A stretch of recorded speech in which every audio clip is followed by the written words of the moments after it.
Big boss season 8 లో 12వ వారం nomination ప్రక్రియ ముగిసింది నిన్న హౌస్ లో. ఇక ఓటింగ్ లైన్స్ కూడా ఎపిసోడ్ అయిపోయిన తర్వాత నుంచి స్టార్ట్ అయ్యాయి. అయితే ఈ వారం మొత్తం 5 సభ్యులు నామినేట్ అయ్యారు. ఇంటి నుండి బయటకు వెళ్లిన కంటెస్టెంట్స్ ఇంటి లోపలికి వచ్చి హౌస్ మేట్స్ ని నామినేట్ చేయడం జరిగింది ఈ వారం నామినేషన్ ప్రక్రియలో. ఇక ఇది అందరికీ తెలిసిందే.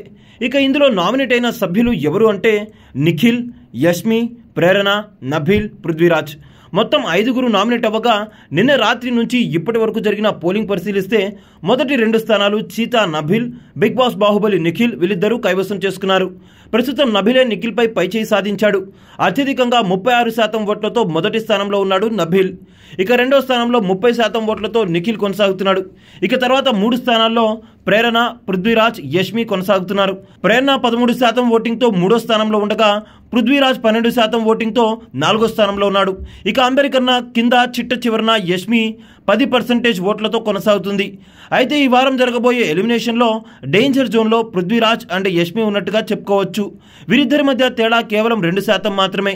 ఈ వారం జరిగే టాస్క్లన్నీ ఫిజికల్ టాస్క్లు అవ్వబోతున్నాయి. ఇందులో పృథ్వీరాజ్ బాగా పర్ఫామ్ చేస్తే అతని స్థానాన్ని మెరుగుపరుచుకొని అతను సేవ్ అయ్యే అవకాశం అయితే ఉంది. యష్మి పర్ఫార్మెన్స్ ఇవ్వకపోతే యష్మికి టాటా బై బై చెప్పాల్సిన సమయం ఆసన్నమైనట్టే. అయితే ఈ వారం జరిగే ఎలిమినేషన్స్ లో ఎవరు ఎలిమినేట్ అవుతారని మీరు అనుకుంటున్నారో కింద అయితే కామెంట్ చేసేయండి.